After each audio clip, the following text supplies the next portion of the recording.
Hollywood, French officials caught in sex crimes, nobody listened. Almost 20 years ago, a sex scandal involving Robert De Niro, Arabian princes, French government officials, and a famous tennis player named Wojciech Fibek was exposed. However, it did not erupt in the media, and most people probably didn't hear about it. 6 people were charged with running an international prostitution ring, in which an agency fooled impressionable teenage girls into selling their bodies, promising that they would be given careers as actresses or models.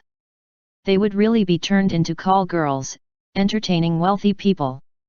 The girls were sometimes as young as 15, and as these things usually go, it is probably much worse than has been reported. At the time, the internet wasn't very active, it didn't spark much outrage among regular people, and apparently people did not believe high-level pedophilia or sex crimes were a systemic issue. The issue is absolutely systemic. This is the way of Hollywood, and the way of power. Arab princes, French officials, Hollywood actors, and others were listed as clients of this prostitution ring.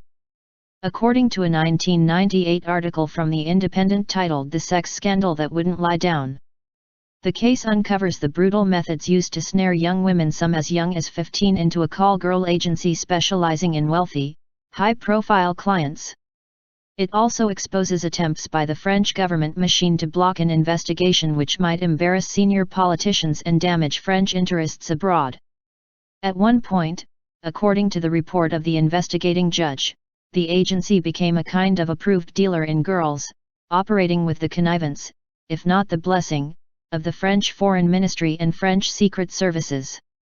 By steering Middle East arms clients towards girls from a known, and closely watched, agency, there was thought to be a reduced risk of blackmail, or the leaking of secret negotiations. Leaks from the French investigation last year suggested that the agency once brokered a $1 million, £625,000, deal for an Arab prince to spend a night with a Hollywood actress.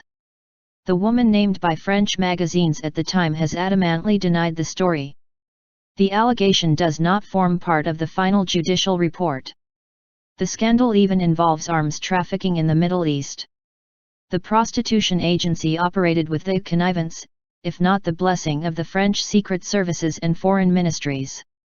French officials brought Middle Eastern arms dealers they were in partnership with toward call girls from a known and closely watched agency. Some strange money laundering or other criminal activities were clearly going on between the French government and Arab powers. Leaked info from the French investigation suggested that the prostitution agency made a $1 million deal for an Arab prince to sleep with a Hollywood actress. Is sex really worth that much? A few years ago, a Saudi prince was caught violently raping a woman in Beverly Hills, California, after she ran out of building bloody and bruised.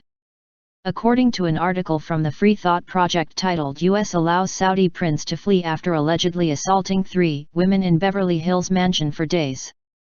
Arrested on suspicion of false imprisonment, sexual assault, and battery, a Saudi prince has also recently been accused of attacking at least 3 women and holding them captive for several days. Immediately upon posting bail, the prince reportedly emptied his $37 million mansion and fled the country on a private jet to avoid civil litigation and criminal charges. Police officers arrested Majd Abdulaziz Al Saud at his Beverly Glen mansion on Wednesday after his neighbors reported seeing a woman covered in blood screaming for help while attempting to climb over the 8-foot wall surrounding the prince's property. This type of scandal is not anomalous, but the norm. It is much worse than we know, and this type of thing surely continues today.